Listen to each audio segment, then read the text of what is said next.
than using a audio tape sometimes. Is that a movie camera? Uh-huh. Oh, it is. Oh, it's not a movie camera, it's a video camera.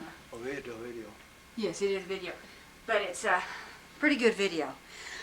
Okay, and we're on right now, and I'm going to give a brief introduction here. My name is Judith Michener, M-I-C-H-E-N-E-R, and we have to spell that every time in case somebody we don't know is typing these things out. And I am here in Mayer, M-A-Y-E-R, Arizona, interviewing Mr. Isaac Arthur Jones. Mr. Jones is a transplanted Oklahoman, and his family history and personal history is deeply interwoven with the early history of the state, and we're greatly pleasured to be here. The date is May the 23rd, 1991, and I'm going to just begin by asking you a couple of questions, Mr. Jones. First of all, what is your birth date? May the 8th, 1905. May 8th, 1905. And where were you born? I was born in Shawnee, Oklahoma. In Shawnee. That's my hometown. Mm-hmm. Okay. And your father's name? My father's name was Isaac Jones, just like my first name. And he's Isaac S., which his middle name was Shelton Jones. Isaac Shelton Jones. Mm-hmm. What was your father's occupation? What did he do? He was a farmer. He had a farm in Cushing, and where we had a lot of relatives, and he had this farm in Cushing, and that's where my mother died. What brought your father to Oklahoma? Well, the other relatives, we had other relatives in Oklahoma, which was quite a number of them. I've got the names of them there if you should want them, and they were mostly cousins. When did he come to Oklahoma? Well, he came from Oklahoma. He had a hand grenade ministry in Galveston, Texas, in 1896, and his business was destroyed by one of the hurricanes and the flood. So he moved back into Oklahoma, and that's, I imagine, because of the few relatives that he had there, which were cousins of different ones, which I do have lists of them that I obtained after he died. And that was at Cushing, Oklahoma. Was your father's family from Texas, or did they come to Texas, or did he come to Texas from somewhere else? He was born in Iowa. Iowa. Born in Iowa. Mm-hmm. And your mother's family. Tell me about your mother. What was her name? My mother's name. Let me go get this. Okay. We're going to pause here for just a second. I'll give it all to you. Okay.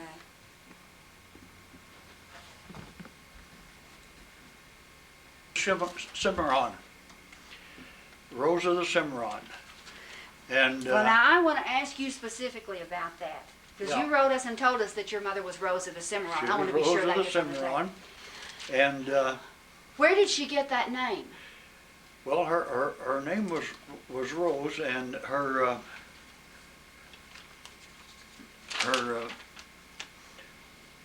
maiden name was Rose Dunn. Her maiden name was Rose Dunn. And as you know, there was a lot of the cowboys that worked on the ranch, like the 101 Ranch and all there. They became outlaws. A lot of them did. Oh, yes. They became outlaws. And her name was Rose Dunn, and she was a stepdaughter of a Dr. Call. And her brother was she was a brother of B. Dunn, a ranch that was 2 miles east of Ingalls, Oklahoma, on Black Creek. And What was the other Dunn boy? There was more than one. The Dunn brothers, B, and who was the other one? Well, B. Dunn. And Wasn't there another fella named Dunn? Didn't he have a brother? Maybe I'm wrong. oh, let's see here. Well, Well, maybe not. Any, Let's go back to your story. yeah, anyhow, she was a stepdaughter of a Dr. Call. Now that's the information that I got out of this book. You know, this was a book that my father saved for many years. It was about the Oklahoma Outlaws and the history of the early days of the bandits who terrorized all the marshals and everything in Oklahoma. What's the title of that? Is that the title of the little book? Is that the title? Yeah, the Oklahoma Outlaws. Ah, yes. It's about all the Oklahoma Outlaws. And she married, finally, a fellow by the name of Bittercreek. She did marry Bittercreek. Yeah, she married Bittercreek. And he was killed in 1895. He was killed by the officers. But let's see here. You know where Ingalls, Oklahoma was, I suppose. Yes, West of Stillwater, Yes, I do. on Black Creek. And there was a saloon by the name of Ransom and Murray Saloon, and a lights delivery barn. And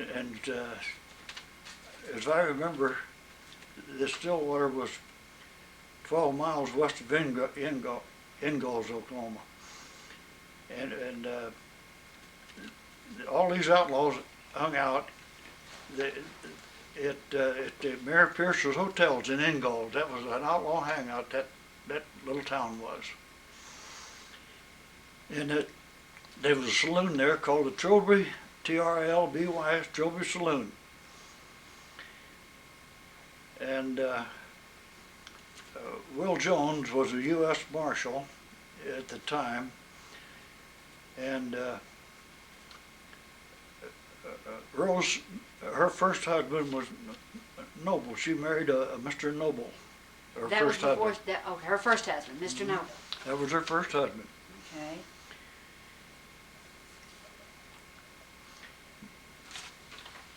But I have And pictures. when did she marry Bittercreek?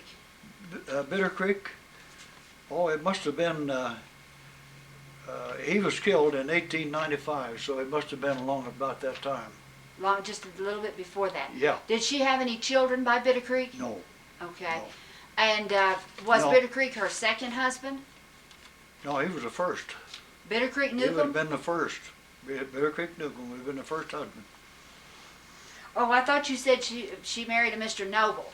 Well, she did. After that, she married a Mr. Noble. Oh, okay. And I don't know exactly.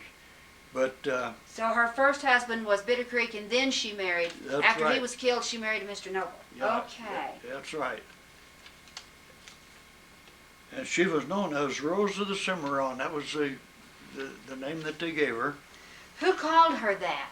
I mean, I know her name was her Rose, name was but Rose, but they called her Rose of the Cimarron because these outlaws there on the Cimarron. because of that's where she was, in Yeah. the area of the Cimarron River. Okay.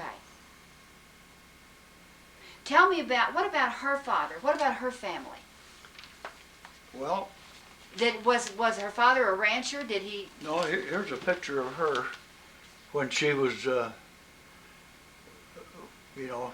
with the outlaws. Mhm. There was a picture of her in there, and you can probably get this book by Richard Graves. You can probably find one of them someplace. Yes, I've seen this book. Mhm. I believe it's out of print now, but I have seen this book. Yeah, and of course now my father had this and carried it with him for many, many times. It was by this printing company. The State Publishing Company, Oklahoma City. State Printing and Publishing Company, Oklahoma City. Yeah. Mhm. And of course, there's a lot of this stuff that is just what I've read since I've had this book. What did she tell you? Did your mother ever tell you anything Oh, about? I was a baby when she died. I was only 5 months old when she died. I see. Okay. Where did your father meet your mother? In Cushing, evidently. In Cushing, evidently. Did you ever hear of course everything was horses and saddle horses and everything else Uh-huh. in those days. Do you ever hear of the trees? A forest called the trees? The trees. Well, they were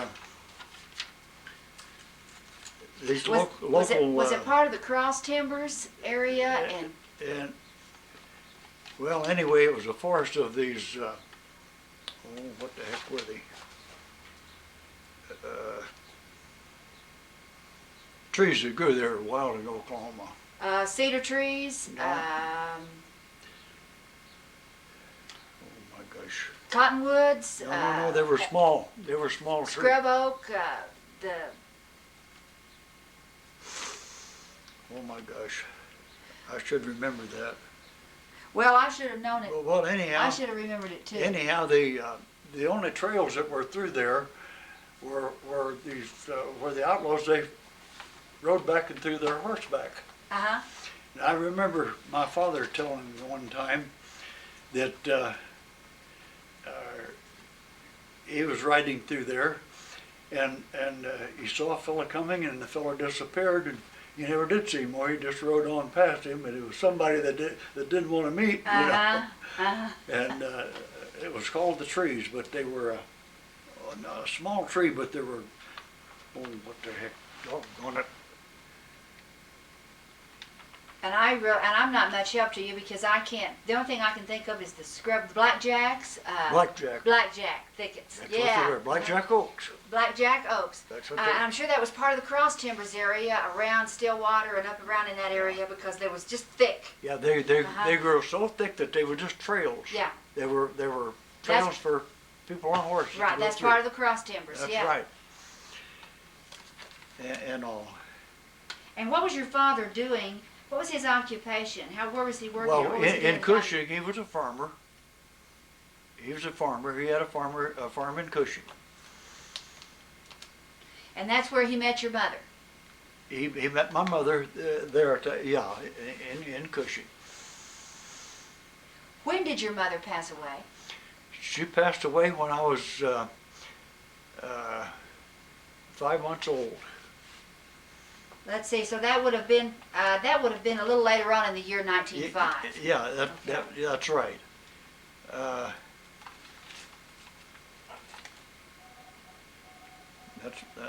That's right. Let me see what else I've got. Just a minute. Okay. Wrote to the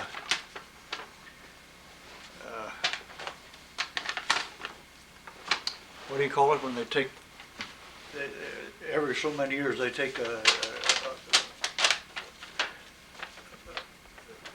to find out who's who and where they live, you know. Oh, the census, you mean? Census. Uh-huh.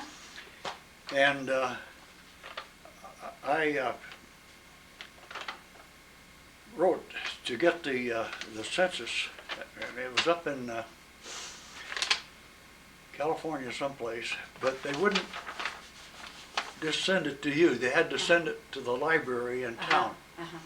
And you could go down there and they had different information and all on there. And you could play it, but you had to turn it back and leave it at the library until you got through with it, and then they would send it back. Uh-huh. And I got, for instance, we had relatives, my father's relatives were named Worrell, W-R-R-E-L, Worrell. Whirl, okay. Worrell, and also he had a relative named Cassell, C-A-S-S-E-L-L. Now this was back in 1886 on this information they had on here. On the census record. In Cushing, Oklahoma. And there was a James Worrell, there were several Worrells there, and they were evidently cousins of my father's. And but I think according to this, my mother's maiden name was Perdine. P-E-R-D-I-N-E, Rose Perdine. That was my mother's maiden name. Uh-huh. And now I was looking at some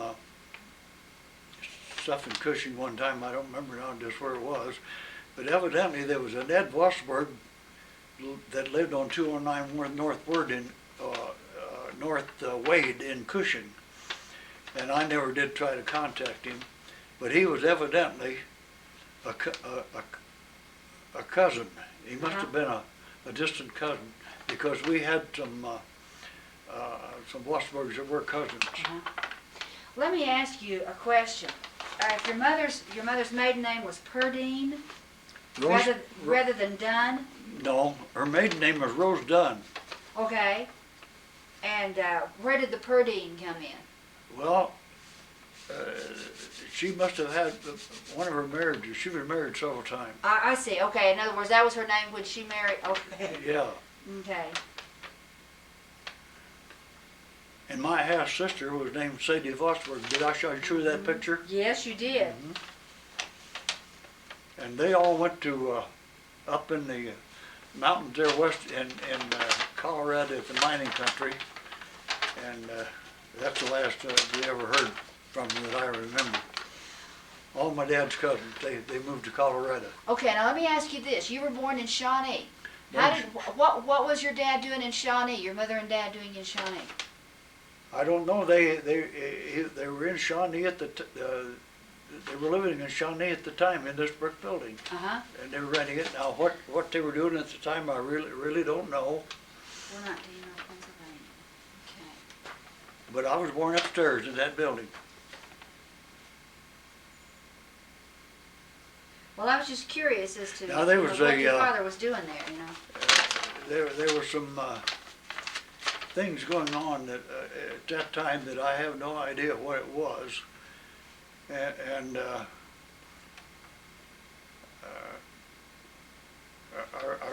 that over probably some of the family or other that they didn't get along. I don't know what it was. So, but he had this farm there when they were married. And they must have left shortly thereafter because she died 5 months later in Cushing. Is she buried in Cushing? She, as far as I know, she's got to be buried in Cushing. You don't know where she might be? I really don't know. But she would because see, I didn't get this information till 1940. It's when I got this stuff when my father died. Why, this stuff that he had saved all this time, well, that's what I got. And she would be buried under the name Jones. She would have been married. She should have been married under the name Jones. Yeah, Rose Jones. Yeah, Rose Jones. We might check that out and see what we find. Yeah, and she should have been buried right there in Cushing. If that's where she died, I can't think why they'd take her anywhere else. Well, I don't either. Okay, did your father marry again? No, he never married again. Was Sadie the only other child in the family? Did you have any other brothers and sisters besides Sadie? No. You were an only child? No, this one child, it would have been my half sister. Okay. And you know, when I was just a little shaver, I've got a picture over there with me with her. I remember, it had corn cribs, Yes. And we used to love to climb up and down those corn cribs, I remember that very much. And of course, I guess she took care of me quite a bit. I'm sure she was my half sister that I had in that picture there, my baby picture with her. And you don't know where she is now? Oh, as far as I know, they went to Cripple Creek, Colorado, up to the mines. The whole group down there. They moved bag and baggage, all my father's cousins and all. And as far as I know, they moved to Cripple Creek, Colorado, up there in the mines.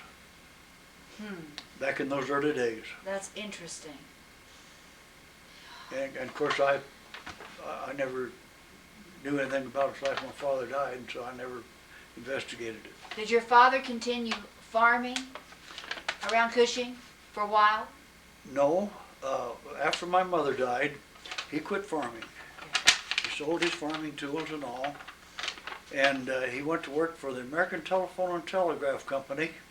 And we lived, he left me with a cousin, some cousins, until I was, I think I was 2.5 years old. Then he took me with him, and we lived out of this covered wagon, and they put up telegraph lines, American Telephone and Telegraph Company.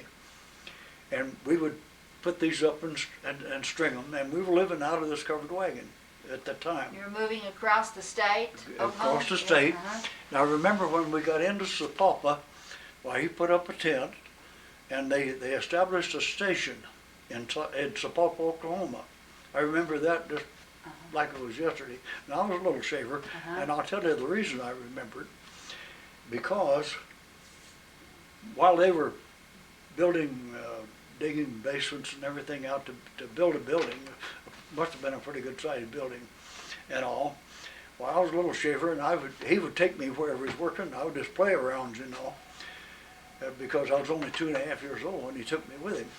And I remember playing in an ant bed with these big red ants, you know. Oh my gosh. And I was horribly stung by these red ants. Oh my gosh. And I'll never forget that as long as I live, I don't think. But anyhow, they doctored me up some way or other, I don't know how. And but to this day, a big red ant can bite me, and I'll know he's biting me, but it doesn't affect me at all. You must have built up an immunity Yeah, I built up to an that. immunity to him because I was horribly stung. I really was. That's Yeah. awful.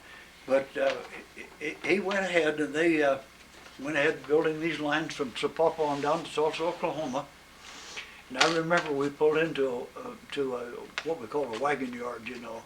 They didn't have what they've got now, but it was a wagon yard, and we pulled in there, and it was in Tulsa. Tulsa was a very small place then. I know they had the old red brick pavement. I remember that. And livery stable. We had to pass the livery stables. And I remember one time we were walking in town, and here come a fella out of this livery stable, and an officer shooting at him. And he run right down the sidewalk toward us. And then he jumped off. It was kind of a little gully beside this livery stable. He jumped off in there as he did while this officer shot him. He was stealing horses is what he would do. He was a horse thief. Oh my goodness. And I never will forget my dad. He gave that officer, the officer talking to, he said, "You shooting at that fella?" And they run right down the sidewalk between me and my boy. He said, you know. And I guess that was one reason the fella turned and jumped. And in this place, when he did, that's when the officer killed him. But he killed him. But we used to walk into town, you know. Wasn't very far, just a few blocks into Tulsa itself. You know. This was long about, what, 1907? Right about statehood or shortly thereafter? I was 5 years old. Okay. That would have been about 1910. Just about, yeah, because I went to, I told you about the Indian school. Yes, what was the name of that Indian school?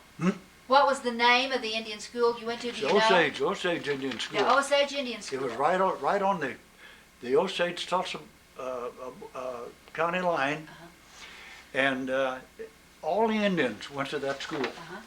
Well, be sure I'm getting you this picture. I don't care whether you were Cherokee or whatever you were, you went to that school. It was an Indian school, and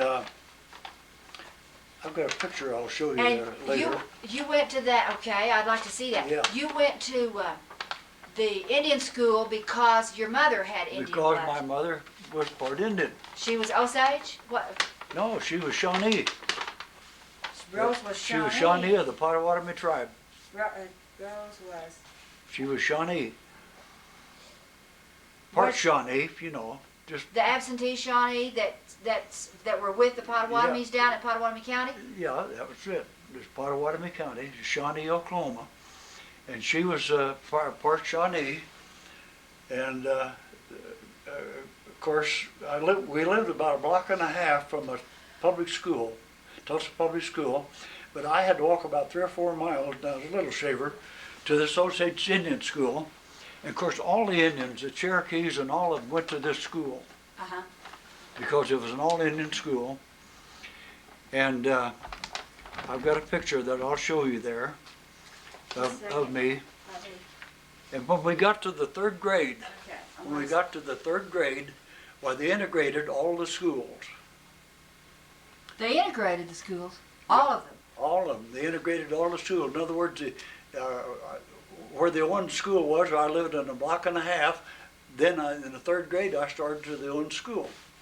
And any other Indians who lived in the neighborhood did too. They all went to the own school.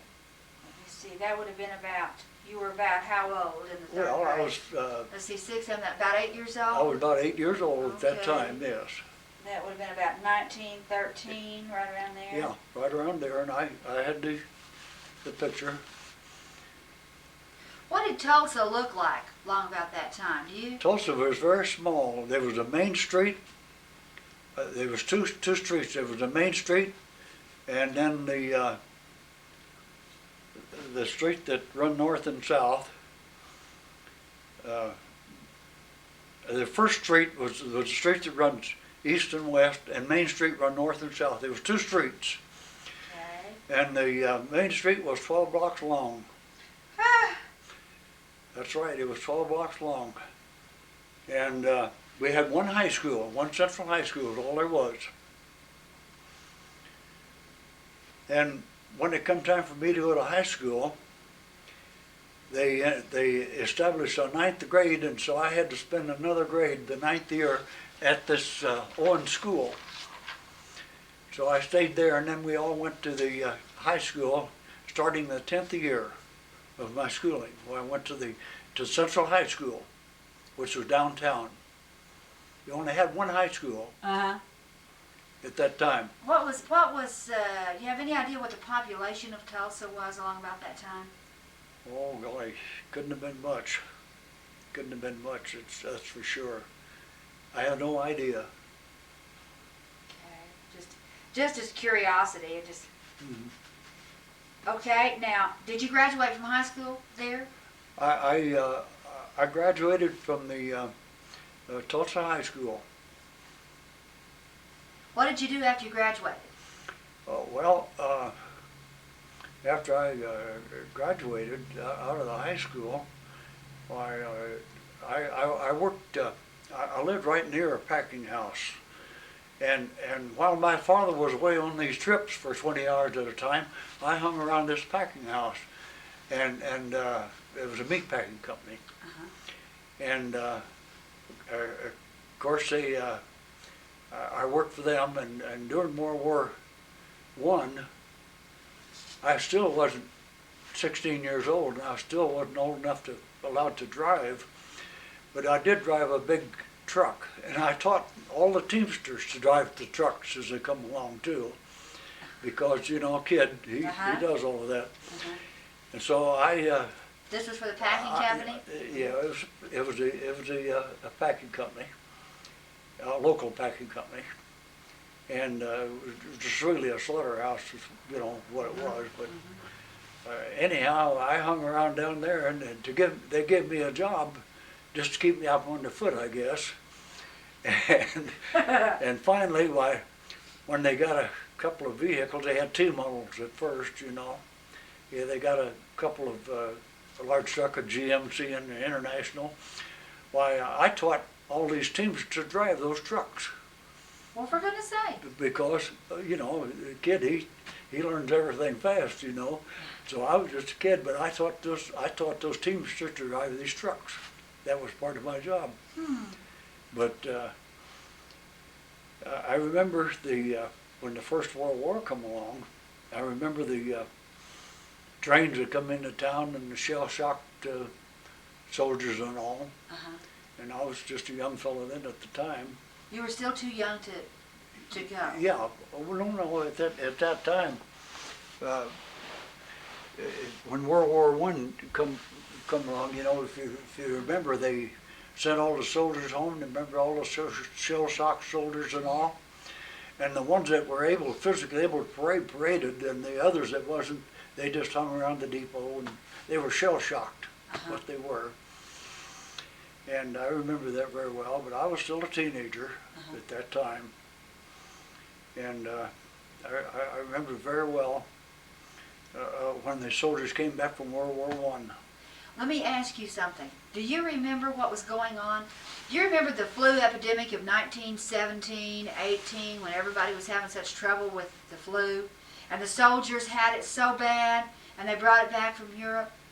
What sort of things were going on about that epidemic in Tulsa? Did you have the flu? No. I don't remember the flu, but there was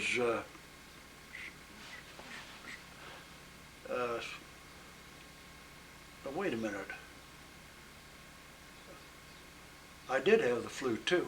Yes, I did when I was living in Tulsa. I had the flu, and I remember there was an old retired doctor that was a friend of my father's, and he called him, and I had a real high fever, I remember, and I'm just, it's kind of hard for me to be back. I was quite young, and I think that they thought I had the flu, but I didn't. I think I had the measles. I see. And whatever it was, I had real bad. And this old doctor, he swore about every other words, and he told my doctor, he said, he told my father, he said, the other doctor that we'd had given me up. He said I wouldn't live. And he got a hold of this other old doctor, and he came and he swore, and he said, hell yes, he said he's going to die if you don't do something for him. And I forget now just the exact words, but he brought me out of it, whatever it was. I see. And of course, being sick, you wouldn't have any idea what they did to make you well. I had no idea. I was quite young. And your father was still working for AT&T at that time, the American Telephone. At that time, he had his own horses, and he was hauling oil field equipment for the different oil companies. And he had different kinds of wagons and all. And how did he get into that business? well, because of the horses, you know, he had the teams, and he always kept his original team that we traveled in. He kept them until they died. But he had other horses, big, beautiful big horses, big ones, and he hauled these big boilers, and he hauled all kinds of the oil field machinery. And he would go out on these trips, and he'd be gone for 20 hours at a time. That's when I used to hang around down at the slaughterhouse, because they slaughtered at night, you know. And they gave me a job just to keep me out from underfoot, I think. But he started this business, this hauling business of the oil field equipment while he was still working with AT&T, or did he stop working with AT&T and then start this business? oh, yeah, no, that was after. He quit them when we moved to Tulsa. He quit when I was 5 years old. Okay. He left them. Okay. Yeah, okay. but he got these big horses, oh, beautiful big horses, and they would, if they had something real heavy to haul, they'd probably hitch up maybe 2 or 3 teams together to pull some of these big heavy loads, like these big boilers and things of that kind. They had a lot of heavy machinery in the drilling machinery in those days. From what I understand, they used to raise those big dray horses, those big draft animals in Oklahoma, and I think somewhere around either north of Shawnee or around in there someplace, as I understand it, that may have been maybe where he got some of his horses. Yeah, they were enormous horses. I remember, beautiful big animals and all. Okay, let me ask you this. The association that your father had hauling this oil field equipment, is that how you got connected with the Phillips family, the Phillips boys? No, Oil I company? got connected up and acquainted with the Phillips Company through through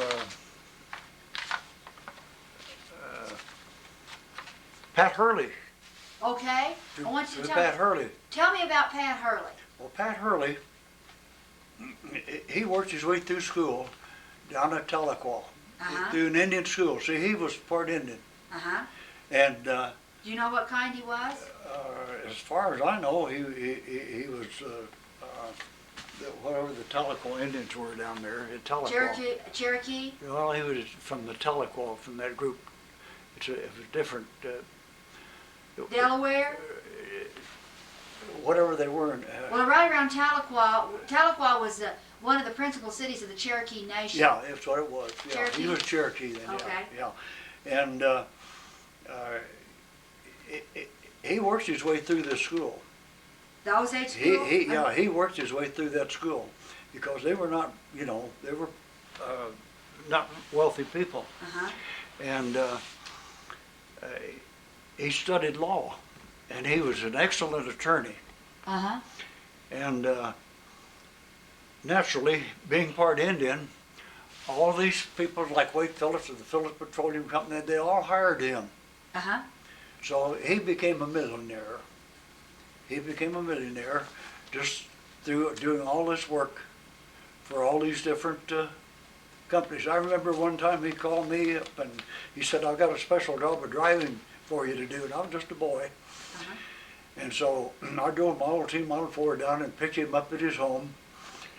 And he was an attorney at that time. Uh-huh. And we went up and we picked up Wade Phillips of the Phillips Petroleum Company. And we drove around. And the reason he did, because now I was sitting in the front seat listening to all of this, Uh-huh. And there was a whole block of property there that Wade Phillips wanted to buy to build a building on, Uh-huh. an office building. And he knew that if he tried to buy it, the fellow would hold him up for it or he'd have trouble buying it. So he had Pat Hurley buy that for him Was this in Tulsa? Or? in Tulsa, Oklahoma. Okay. So he had, that was by one of our connections with Wade Phillips. Where did you meet Pat Hurley? I met Pat Hurley there in town, in Tulsa, Uh-huh. in Tulsa. And because of my, it seemed like that one of Indian blood knew another. I see. And this Henry Grice of this tool company that built all these tools and drills and everything, Uh-huh. they all did business together. They all did business together, and they knew each other. And they were very clannish. Of all the Indians that said, they were very clannish. And if one of them could help the other make a dollar, he did. And Pat Hurley was an excellent attorney, especially a corporation attorney. Did you have an association with this Mr. Grice? Is that how you got to? With who? With the Mr. Grice of the.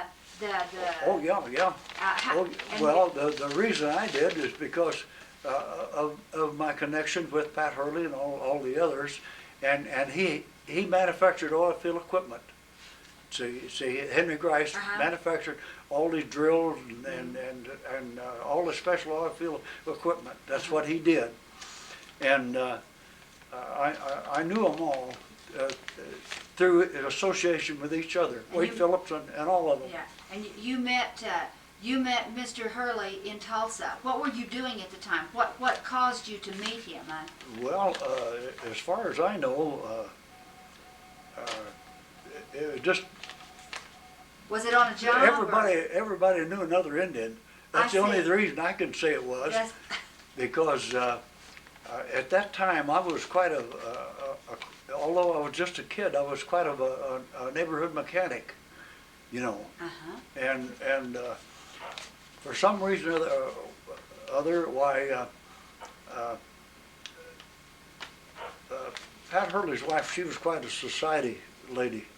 Her father was a retired admiral, and he had this older daughter, Patricia. It was named after Pat. Her name Uh-huh. was Patricia, and she had this paralysis in her legs. She had to wear braces in her legs. And one of the jobs that I would do, I would go down and pick her and her nurse up and take her to the doctor. That was one of the things Who sent you to do that? Huh? Who sent you to do that? Oh, they would call me, Just because they knew you? call Okay. knew me. And his wife had a beautiful Packard automobile. Of Uh-huh. course, she had chauffeurs in her other cars too, Uh-huh. But she had a beautiful Packard automobile. And whenever I drove the nurse and this daughter Patricia to the doctor, well, I could double park it. I could have parked it in the middle of the street and nobody would have bothered it because they knew whose car it was. And that's how close and how well known everybody was. And I remember when the war broke out, I wasn't 16 yet when the Uh-huh. First World War World War broke I. out. And I had a big, strong black man to help lift the merchandise. And I was driving a great big GMC truck on my summers and so on and so forth. And we drove downtown one day, and there was an officer come up, and he said, "You're not old enough to drive that truck, And I said, "Well, I'm driving it, So he turned in a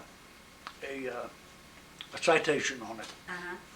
And I was right downtown, of course, and I had this big black fellow unloading and helping with the other stuff.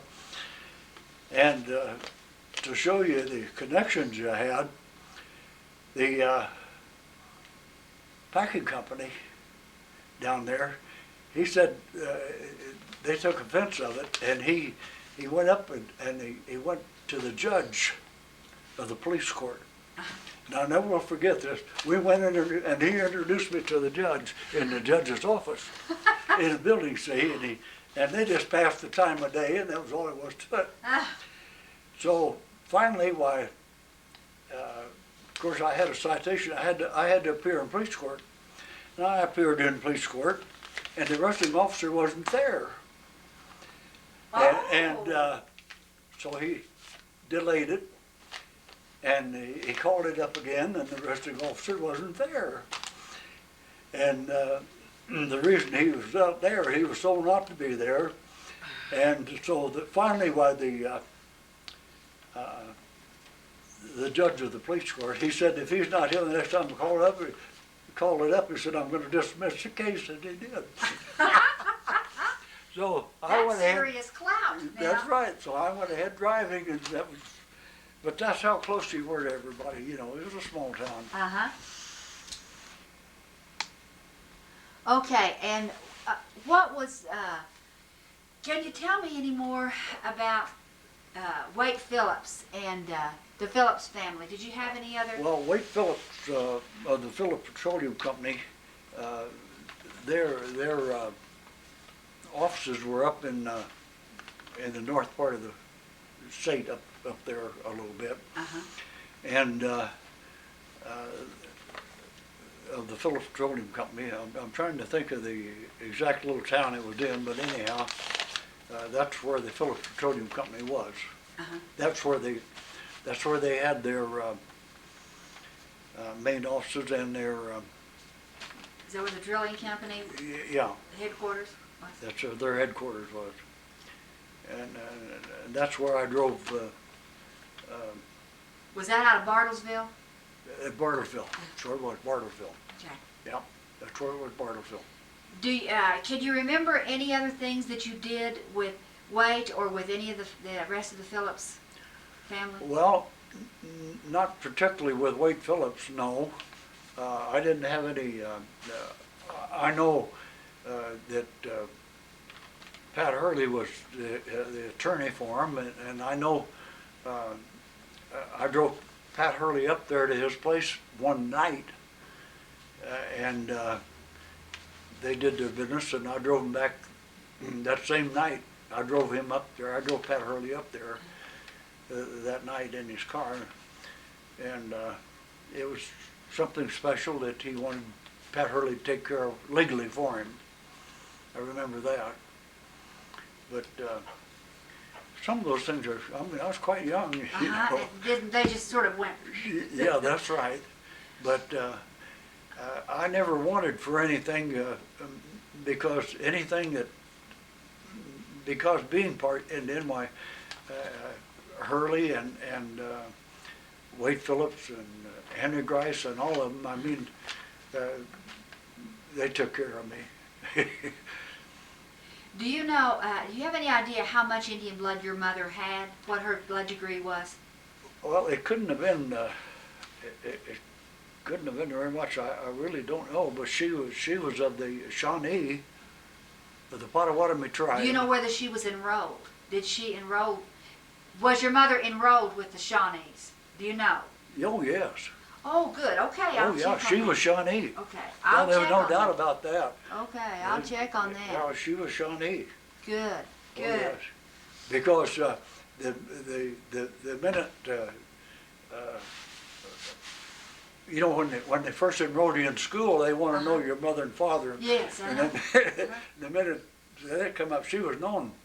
I mean, she was so well known in Oklahoma. Oh, yes, indeed. Her- Her brothers, herself. Yeah, so there's nothing to do that I had to go to the Indian school for the first 3 years. I'll show you the picture of that too. Okay, yes, I'd like to see that. Now, how long did you stay in Tulsa? How old were you, you know? I left Tulsa when my father had this in 1896, had this hand grain business down in Texas, and a storm took him out while he moved back to Oklahoma. Uh-huh. But and then he was a farmer. Uh-huh. He was farming. And when he married my mother, he was a farmer. Uh-huh. Now, how long did you stay in Tulsa? In Tulsa, Uh-huh. I stayed there until 1923. Okay, and what did you do in 1923? 1923, I took off because I located my father's brother at this mine in Dos Cabezas, Arizona. Uh-huh. Out east of Wilcox. That's how you got out of here. That's how I got out there. So I was 23 years old. Was your father still alive at that point? Or My had father he- was still alive at that time. Okay, now, what did you do after you got out here? When I got there, I went to work up at this mine, just doing whatever job they had. And I finally drove the mail truck, and I delivered groceries, and I hauled dynamite. I did everything. Oh, haul dynamite. Yep, hauled powder. The fact is, I carried the keys to the cave where they kept all the dynamite and powder. We kept the caps at another place, you know, the dynamite caps. Uh-huh. You know what they were. Yes, yes. Yeah, well, we kept those over at the mine, and you had those separately. But I had the keys, and the only one that had the keys to the caves where we kept the dynamite, the powder. And I distributed all the powder For the mine blasting. for the mine blasting and all of Oh that. my! How long did you work there? How long did you stay there? Oh, I was up there until let's see, 19 and when I left and went up to Prescott. I went up to Prescott in the middle 20s, and then I went up to Prescott, Arizona. What'd you do in Prescott? Well, I went up there and took over, run a meat market for the only Piggly Wiggly market in Prescott, Arizona. My goodness, the only Piggly Wiggly? Yeah, the only Piggly Wiggly in Prescott, Arizona, right across the street from the courthouse. My gosh. How long did you do that? Oh, I stayed up there for a couple of years, and then I was offered a job with the old Arizona Packing Company. You sort of stayed in that line of work, didn't you? I did Once you all started. my life. I worked in it all my life, one place or another. So I went down and I went to work for the old Arizona Packing Company, and in their hotel restaurant supply at first. and and we served all the hotels and all of those things. And finally, well, they had promised me a job in the sales department, you know, which I wanted. And finally, they called me one day. Of course, I wasn't married at the time, and I was single.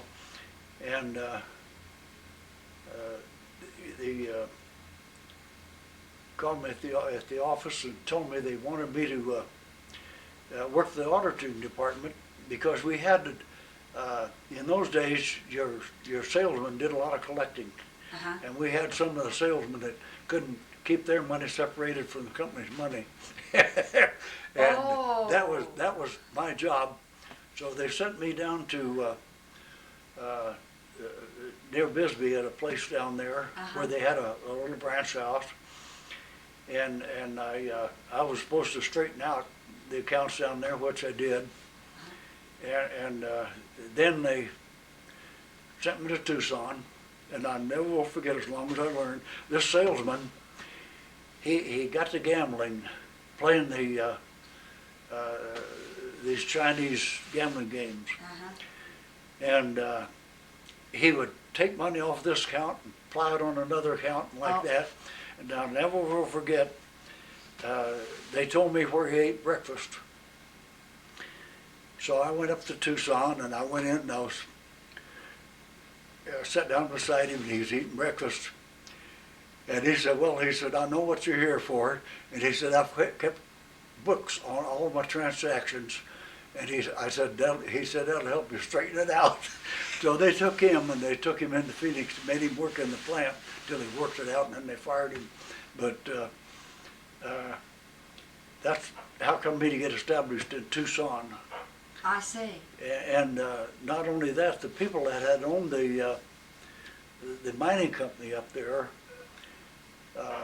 evidently were pretty honest people, and they purchased the big bank building in Tucson and opened a bank and a real estate firm. And when I established myself in Tucson, well, of course, I used to do them a lot of favors. They sold stuff on time, like cash registers and things, and I would resell them for them, just do them favors and all. So finally, through a friend of mine that had an automobile repair, I began to, and another friend I had an insurance business, why we would bid on wrecked automobiles. And this fellow that had the shop, he would repair these wrecked automobiles, and I would sell them. And the bank would finance them for me because I knew the people in the bank. Say now. Can you imagine that? The bank would finance them except for me, and I was an individual. Of course, I did them a lot of favors too. But well, you had it just coming and going there, I didn't you? had it coming and going. I really did, and all. And how long did you work in Tucson? Oh, I was in Tucson 14 years. That's quite a long time. Yep, I lived in Tucson 14 years. Where did you go after Tucson? After Tucson, I went to Phoenix. They transferred me to Phoenix. Okay. The old Arizona Packing Company did. Yeah. And I worked several different territorial jobs there. And finally, why they gave me a job of more or less a relief salesman. And I traveled all over the United States relieving different ones on vacation and all. But I finally, they got pretty chintzy and strict with the way they were handling everything, and we were traveling from Tucson to Phoenix back with a refrigerated truck twice a week, and we traveled it all night. Yeah. Going down there, and it was a very unpleasant job, and everything they did, they got a little tighter and more chintzy with, and so finally one day, one of the fellows quit that was on one of the other territories down there, And he asked, I was into the main office, and the sales manager asked me, he said, told me that so-and-so was leaving, asked me who I would recommend for the job. I said, put his truck driver on it. I said, he knows all the customers, you know. Uh-huh. And I sat there in a minute and I thought about it, and I was dissatisfied with the job.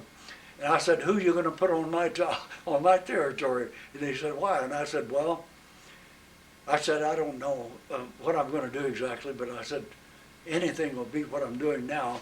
So I left and I moved back to Tucson. And a fellow had a couple of markets, and I took over and managed the market for a fellow down there in Tucson. How long in total, how many years did you work for the packing company? Oh, about 10 years. All For told. the old Arizona Pack Company, about 10 years.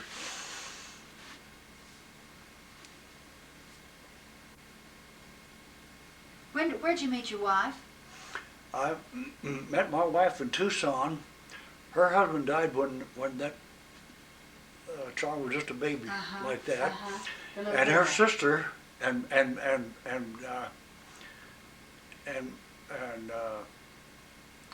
her husband moved out to Tucson, and he took over a job managing a large club called the Yavapai Club. Is that a social club? I mean, Yeah, and he was quite a fellow with food and all. He knew everything about food. And they moved out there, and of course, that's when my wife moved out there, when they were there. And she had this little girl that you see there at the time she moved out. And knowing everybody in the bank and all, why I met my wife in the bank. She works in the savings department, deposit department. And that's where I met her, through a personal friend that I'd known up at the mine, another lady that was one of the people. In fact, she was one of the officers of the company. What was your wife's name? My wife's name was Marie, Nellie Marie. Oh, that's a lovely name. Yep, it was. She always liked Marie better than she did Nellie. She didn't like the word Nellie. She said that sounds like a horse. No, it doesn't. I like that. Yeah. And so I met her through the people in the bank. They, I remember this one lady that was, she was the secretary to the one of the headmen of the bank, and she said, "Look," says, "we're having a picnic.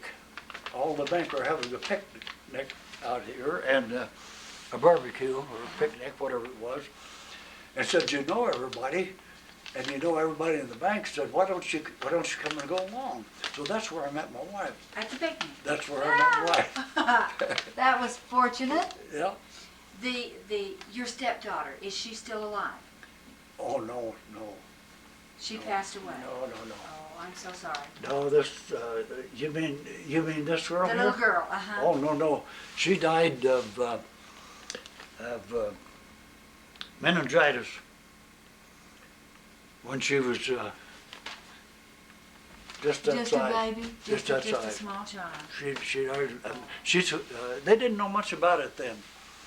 And she took ill and died real sudden. I'm afraid that's a very virulent disease, and Yeah. it'll do that. She died with meningitis. Well, I'm She was a lovely girl. Did you and your wife have any other children? No,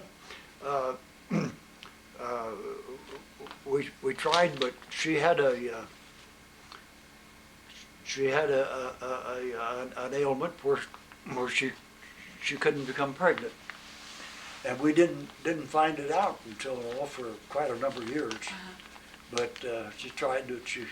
She couldn't have any children, and finally, we found out the reason. She had tumors growing that she didn't know about. When did you lose your wife? When did she pass away? My wife died in September in 1981. September 1981. We were living on Point Loma in San Diego. Is that where she's buried in Yeah, San Diego? she died over there. She used to lay on this couch. I used to put her on that couch. She died in this bed that I sleep in every night back here. She died right in that bed. I was right laying right alongside And you her. took care of her? You Oh took yeah, care oh of her. yeah, oh yeah. And we knew that she was going to die.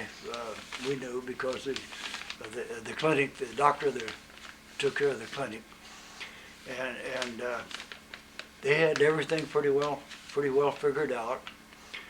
And at the last,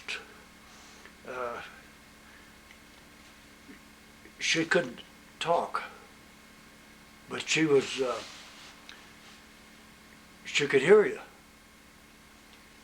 And so I found that out, and I would tell her, I'd say, well, blink your eyes, you know, to answer me yes or no. And she would blink her eyes. But she died right in this bed that I sleep in every night there. And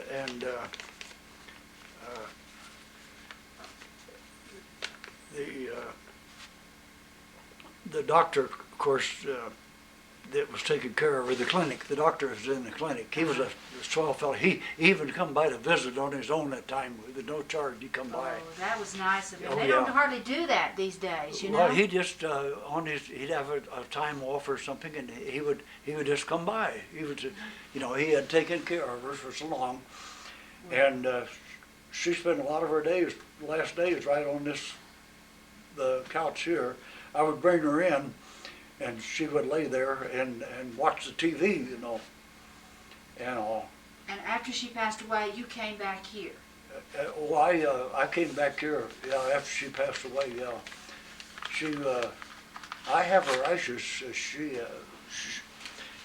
had me, you know, have her ashes. So I have her ashes, and when she dies, well, I'm supposed to take her out and have her ashes off the kelp beds there in San Diego. Both her ashes will be put in out there. As far as I know, they're her ashes. I mean, you I'm know sure how they those are. things go. I'm sure they are. Yeah. That's very interesting. And you came here, excuse me, to Mayor.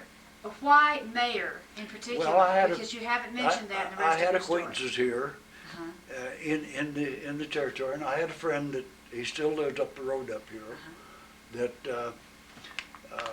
it was a ham radio operator, and they would come over. They came over to visit me in San Diego, and I visited them over here, you know. So when I moved over there, well, I got a chance to buy this place, and I wanted antennas. See, I've got a 285-foot wire antenna out there, and I've got other antennas for my amateur radio, you know. How long have you been doing that? Amateur radio? Yeah. Oh, since 1960. My goodness, you've been in that for a long time. Long time, yes. What's the farthest away you've been able to take Oh, out, talk to? I've talked to Europe, South America, Alaska. I mean, I could talk anywhere. Have you ever picked up a distress call and forwarded it, or Oh had any yes, sort of oh yes. We have people. They'll break in and even on the other radios there. I have other radios too, where I listen to the highway patrol, and if they have something that I can forward on for them, but I have radios in my truck there that if I should come up on an accident, I can call the you know, the patrol and get them help. Do these mountains around here present problems? Yes, they do. They do. And it all depends. Quite often they do. Yes. Just curious whether the weather had a lot to do with it, and The weather, trying to get over those mountains. the And, weather, the mountains. Now I'm down here in this hole, uh-huh. right down here, and the hills and everything all around Uh-huh. me. And I tried putting up some antennas on top of the house. Doesn't work, does it? No, but I put them down there on the fence and they worked. Say now. That's right. Now I that's- tried, I thought, well, if I get them up on the house, you know, Yeah. it'll be clear, but wouldn't work. So I've got them on that fence out there. Now that's interesting. That's Yeah. interesting. Let's see. Is there anything else that I haven't asked you that you'd like to tell me about? Oh, gosh. We've asked you several There's questions. so many things that, you know. Oh, you're still taking the picture? Oh yeah, it's Oh, still all on. right, I see. Well, That's all right. you can find out a whole lot about my mother, by going through the Oklahoma Historical Society, because she was extremely well known. We do know some, about your mother, and Yeah. knew that she was very well known. Yeah. That's why we were so pleased when you Yeah. called, when you wrote us to Yeah. let us know where you were. And of course, when I first, in the early days, Guthrie was the capital, you knew that. Yes, yes. What did Guthrie? Did you go to Guthrie, or were you in Guthrie long about? Well, I don't know. Did you ever get across over there along about 1910 or so, right after statehood? I spent some time in Douglas, Arizona, at different times in Guthrie, due to the fact of the history and all. And I have some more newspaper clippings there about Guthrie and the settling of the strip. Terrific. That's I'll show them great. to you. Okay, that's I good. have, my father saved all that stuff. He was a wonder, I'll tell you, to Yes, do he that. was. That's great. He was a wonderful man, he was. When did your father pass away? Did I ask you that? Yeah, my father passed away and I buried him in Fort Smith, Arkansas. And he passed away let's see, I was down there in 1941, 42, 43. I was down there in the early 1940s, and I buried he's buried there in One question I didn't ask you. He's buried in Fort Smith. That's what you were going to say. You were going to say he's buried in Fort he's Smith. buried in Fort Smith. Excuse me, I didn't mean to interrupt you. Mm. One thing I did not ask you is that did you serve in World War II? Did you have any military service? In World War II, I was approximately, I was in my early 40s. And With all your skill, I just wondered. yeah. There, I've got a plaque up there of me, and I worked on the Army instruction program, and I had the rating of captain, and it was an appointment. It was an appointment, and I have a picture there of when I passed all the. I had been flying for years anyhow. I had airplanes of my own, and when I went out there, and I went through their instructor school. And when I passed their instructor school, I got this plaque up here on the wall, and there's a picture there of me and one of the old biplanes that we had Yes, in our I can see instruction, that from and here. I'm right in the center. That's me. I'll look at that in a minute. Well, now you didn't tell me you were a pilot. When did you learn to fly? Oh, when I was just a kid, I used to go out to the airport there in Oklahoma. In Tulsa? In Tulsa, and there was a fellow that had a couple of airplanes, and one of them was an old standard airplane that would haul 4 people, and it had a large motor and a big old biplane. And I used to, we'd fly around all the little different towns, and he would let me fly from the front seat, and handle the controls, and then between towns.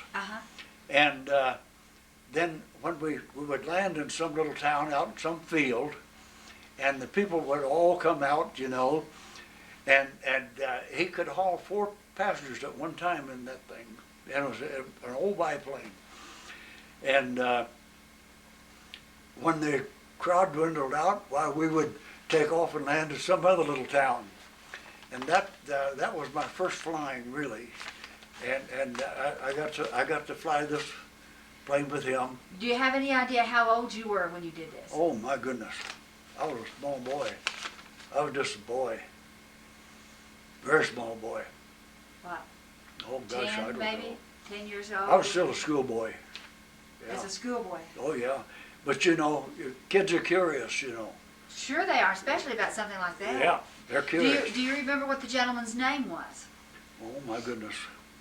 No, I can't Okay. remember. What did he do? What was his work? I mean, why was he flying around? Well, he would fly on weekends. Oh, it was pleasure He flying. flew. He was Okay. pleasure fly. He fly on weekends. And he And just I don't know. take He you- was on some other kind of business. I don't know. Your father was awfully trusting to let him take Oh you. well. I was pretty much on my own. And did you fly? I mean, after that experience, when did you fly again? Oh, well, then when I moved up, like when I moved up to Prescott there, where they had a lot of old type airplanes, you know, and of course I flew there, and I always knew somebody that had an airplane. How long have you been flying? Oh my goodness! Since I was knee high to a duck, I had something to do with it. But I had all my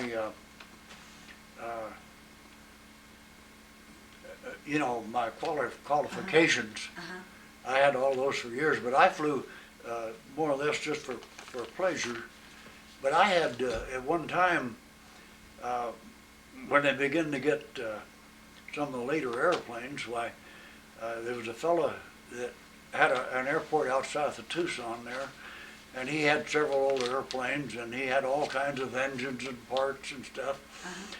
And I bought all that stuff from him, and at one time I owned all the parts for all the old water-cooled airplanes in Tucson. And at that time, I owned 2 airplanes. I had an old biplane that I had fixed up, and another one that we put together. But I had a couple of airplanes at one time out there on the old airport in Tucson. Did you ever have any contact with the pilots or the planes for Frank Phillips, for the Phillips Oil Company? You know, they No. had, No, I just wondered if you... no, I never did.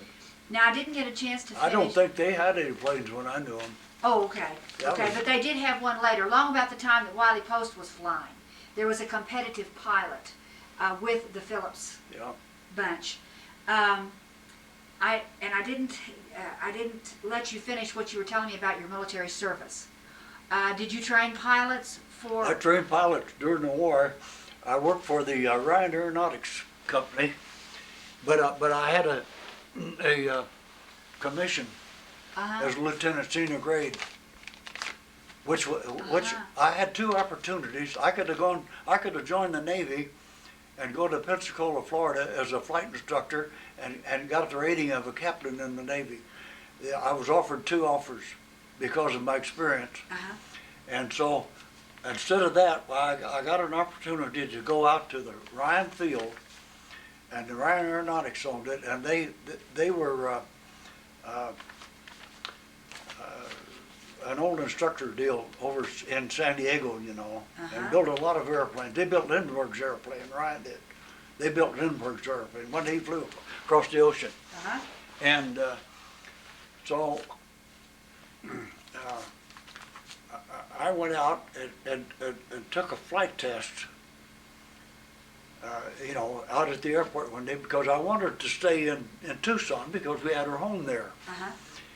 And so I went up to the draft board, and they were drafting them up to, you know, in a long time. They were drafting the old timers, you know, to fill their quotas. So I went up to the draft board and I said, now look, I said, I've got 2 opportunities.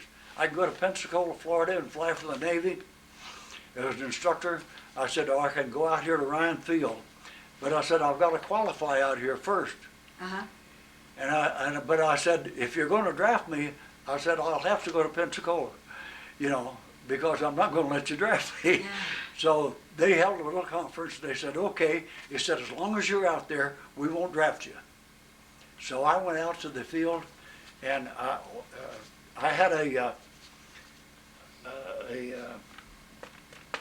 I officer from the field, the big field at Tucson, lived across the street from me. We were drinking buddies, and he and another fellow that was in a civilian, and he had a very good job as a civilian in the program, and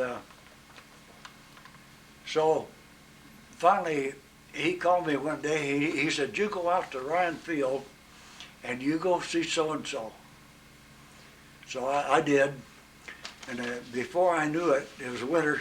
In the winter time, I had winter flying togs and everything else on, and of course I had to learn the curriculum, and I had to qualify for the flight curriculum, because the Army, you taught a certain way, and it was very strict. And so I went out, and every time I could get it. All I had to do was go to the dispatcher and get an airplane anytime I wanted to practice it, you know. So I was in the air all the time. So finally one day, I never will forget, I had been practicing just every time. I just in the air all the time. And I never will forget, one of the officers come down. He said, "How are you getting along?" And I said, "Well, I'm every time I could get one of these instructors to show me the way you want the maneuver done, why, I get him and I go up and I practice." And he said, "How much practice time you got?" I said, 60 hours.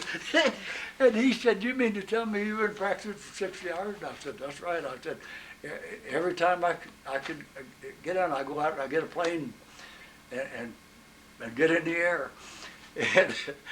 And so he gave me a flight check. And the next thing he did was, it was the winter cold weather, and the next thing he did was enter me flying clothes, because they were open planes. He entered me. I remember I had a leather suit, leather helmet, and everything, and had sheepskin lined shoes that fit over your shoes, and all. And I never will forget that. How long were you in the military? I mean, how long did you do this? Out there? Yeah. Well, until they finally integrated the different. They brought in other big planes and so forth, and we taught navigation and everything else. Finally, they brought these big airplanes in with these big 450 horsepower Pratt & Whitney's in, you know, big airplanes, and they would have hoods over the back, and they were at full line of instruments, and you could fly blind with them, you know. Yeah. And I would take another instructor and put him up in the front for an observer, and I would fly under the hood. And of course we'd fly up and get into a clearer area, and I'd fly under the hood, and I did all kinds of maneuvers, from spins to precision maneuvers, flying under the hood. You know, Just flying instrument blind, landing. flying blind. I mean, instrument flying, yeah. Yeah. My Yeah, gosh. all of that. And then I would set up and I would observe for him, and he would come back and he would fly. He'd do that. And these were those big airplanes. And you did that for about how long? All until they finally closed the field, and they were sending me then to Ryan Aeronautics in Pasadena. I'm not Pasadena, but San Diego. Do you have any do you have any idea how many years you did all this? Oh, I think it was 1934 when they sent me to San Diego, and they were going to send me with the Ryan Aeronautics there, and I was on leaves of absence from the Cudahy Packing Company, and they had a plant there. I see. So I didn't want to go into this deal they had there at the Ryan Aeronautics. So I got a hold of the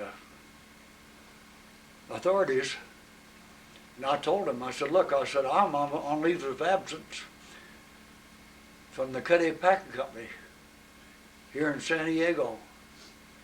And I said, they're desperate, you know, Uh-huh. for management type personnel. And by golly, they gave me a release. I got a release out of the service. Son of a gun. And at that time, I worked in a very good job with I had an excellent job before Real Whitby. I worked for 20 years for that company, for the Cuddy Pack Company. Let me see, I don't know if I remember you mentioning. You mentioned the old Arizona packing company, but I don't remember you mentioning Cuddy. I worked for the Arizona Pack Company back in the early days, in the 20s. When did you start with Cuddy? With Cudahy, Uh-huh. when I quit Tovria, I went in and operated a market for a fellow for a while, Yeah. and then I took a job with the. I got a chance to take a job with the Cudahy Pack Company. I see, okay. Yeah. Okay, so that's where that came in. That's where it come in. And I had that whole territory down to Nogales, Douglas, Bisbee, the whole territory, and I took a job with them. Okay. Now, is there anything else that we haven't talked about that you wanted to tell me about? I think I've about worn you out. I think you just about. I think I've talked you completely out of your mind. Well, I would like to say this before I turn my camera off, Mr. Jones, that we really do appreciate very much your allowing me to come and speak with you about your family, about your mother, about your own life. And this is going to make an excellent addition to our oral history collection, and I really do thank you. Yeah.